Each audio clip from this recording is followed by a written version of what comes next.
Welcome to Foot Bold Analysis. Bold as in you understand, and of course I try to be as bold and straightforward as possible.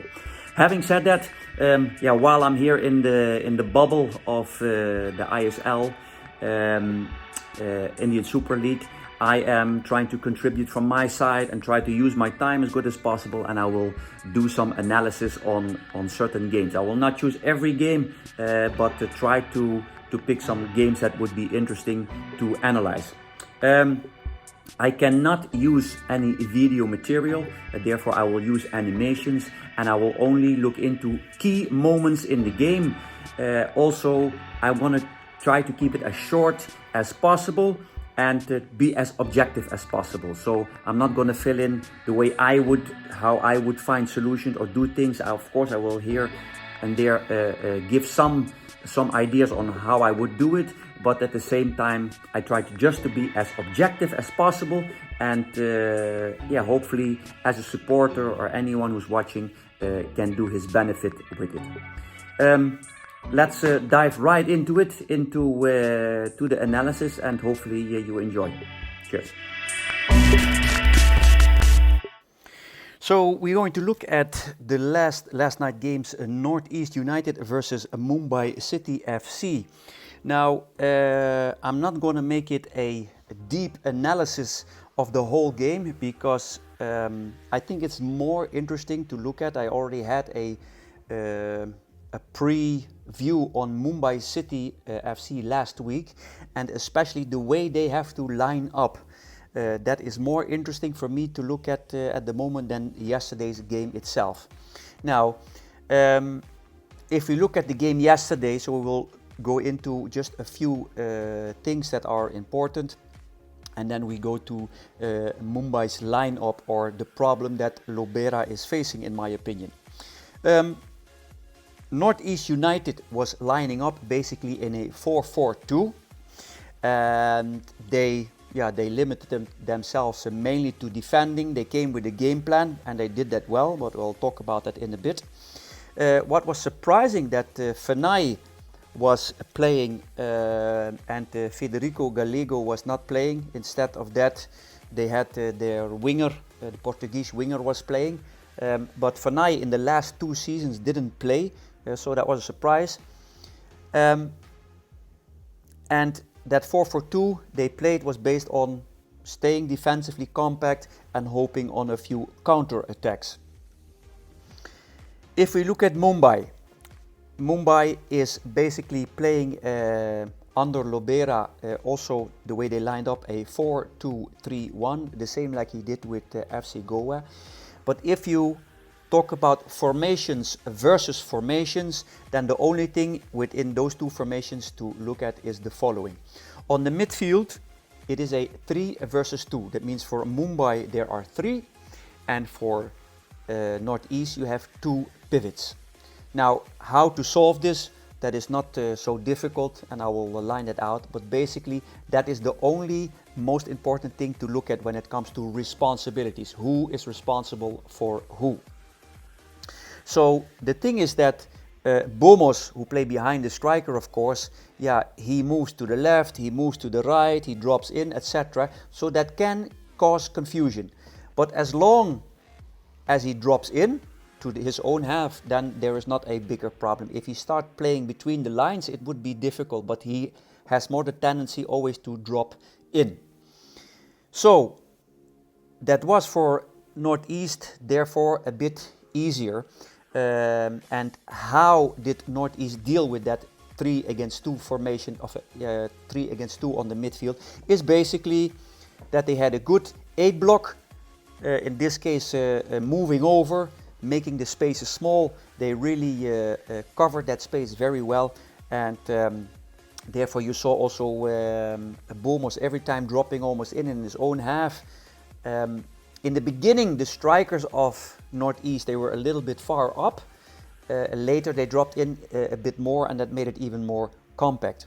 And what happens if the ball somehow, either if it's through the center back, either it is through to the keeper, or Jahu who drops in and change sides, because especially with Jahu they have that opportunity. We just move over and we keep that same 8 block. Now what is important here for Northeast United, in my opinion, those two, Apuya and Kamara, they did a really tremendous job in my opinion. I'm a big fan of Apuya. This Kamara I was very curious to see. He also got man of the match. For me, Apuya would also been good, but that pivot in front of defense was really good. They both closed the lines very well. Mumbai had a lot of ball possession first half, but in the first half they only created 2 chances. That was a corner and that was a shot of Burgess that just went out. It wasn't even on the goal. And the rest, Mumbai did not create 1 chance. I'm not going to talk about the red card. I'm more talking about first that Northeast United did defensively a very good job. On the ball, I didn't see much. They didn't play too much football. Even the second half, when they were 11 against 10, I think they should take more initiative there. But that we leave for now. So that this is for me the key part of the game, is that Northeast United had a good coverage, that 8 block, that they had well organized, and they came with a plan. Now, what is key? I spoke about it before. How is Mumbai going to set up their formation? How is Lobera going to fit in his players? Basically, he's playing a 4-2-3-1. In my opinion, Mumbai has the best spine of the team. The spine of the team is basically the players that you have in the middle of the pitch. So from the keeper till the striker. But any top team has an scoring ability, in this case Bart and Lefondre, and you have a keeper who can stop, stop the goals. That means you have, if you have those two, you have the basic ingredients to be a champion team. Everything in between is extra. Now, if we look at what they have in between in the spine, is Murtada. Sorry, they didn't display a picture of him yet on the website. Everybody knows his performance, and of course Bomos and what's his name? Sorry, Jahu and Bomos. They bring extra quality. If you look at this, they still have another foreigner, but this core, has end goals, has creativity, has strong defensive ability, and as I said, a great goalkeeper. So the spine is there. So that is always the starting point of a team. Now, what is important here? We know Bart Ogbeche, who was with me 2 seasons, he's guaranteed for goals. And at the same time, they bring Lefondre. But Lefondre, he is playing on the wing. And he is basically also a central striker. So that is a problem. And the question is, how are you going to line that up? Now, if you play with Lefondre on the wing, and I will go into a bit later, in my opinion, you will also need a wing back. In this case, that is Rakip, that is very attacking and makes overlap. Because Lefondre is not a specific winger. Now, in my opinion, Rakip is more defensively strong than that he is offensively strong.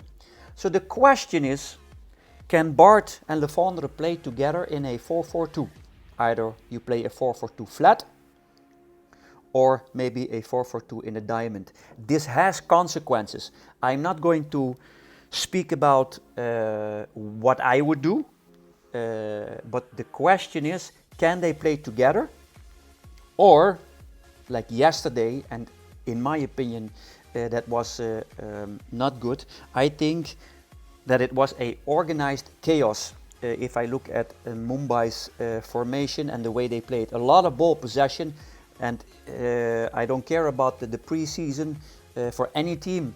I had last year the same thing. You try to look at what fits together, and I see a organized chaos. And when you play with Lefondre on the side, it could work, but somehow I think it's not the right thing to do. He will be unhappy. Then we have on the other side Rainier, who went out with the injury. same issue, same problem. He's not a winger. He's a midfielder. So you have two players on the wing, where last year with Goa, Lobera had two good wingers, Jackie Chan for speed, and Brandon on the left side, who was creative, could come inside, had a good shot, had a good passing, they were way better wingers than he had now. So this is a big issue. We said one, do Bart and Lefondre can play together, and the second part is the wingers. Now, this problem, maybe some don't call it a problem. For me, if you look at Bomos, he literally is all over the place. And that can be a huge strength, but you could hear on the TV that it all the time, Bomos was dropping in, and they said, Bomos, give Bomos the ball. I could even hear the coach say it. So that means if you try to play possession-based football and Bomos go to the left, go to the right, and every time they give them the ball, you get other players who maybe are in the right position that you can go forward, who might get a bit frustrated, or you let pass by a moment to go forward. So with Goa, that was working perfectly. But that is probably then a process that will need time. Then we get to, of course, Yahoo, everybody knows. I think the red card, from what I could see, I think the referee did a very good job, in my opinion, and with the penalty and with the red card. To me, it was a red card, and I'm not going to discuss yes or no. I think it was a red card, because I think there was a certain intention there. And Yahoo, we know his quality. I think he's a fantastic player, so we don't need to elaborate on his qualities. Now, the key issue here, and I'm going to finish off with that, is that those two within this system is a big problem. They are not wingers, and then on top of that, as I said, Bart together with Lefondre, can they play in a 4-4-2? That's the question, and if they do, that has consequences for the rest of the team. But to play with Lefondre on the right side, maybe it's going to work, but somehow, based on my feeling, that is not a good formation. So he has to choose. Probably that one of the two is going to play. Yesterday you could see that Bart went out after, I don't know how many minutes it was, and Lefondre went playing in the center. So overall, I think this is the biggest issue that Mumbai City is facing. So regarding the game yesterday, great performance from Northeast, very organized, defensively, offensively. I didn't see much. It was more waiting for the counter-attack. Even second half with against 10, I think they should take more initiative, but defensively well organized. And Mumbai, I said it before the league started last week, I have big questions. How is the formation going to take shape of Mumbai City? That's it, and see you in the next analysis.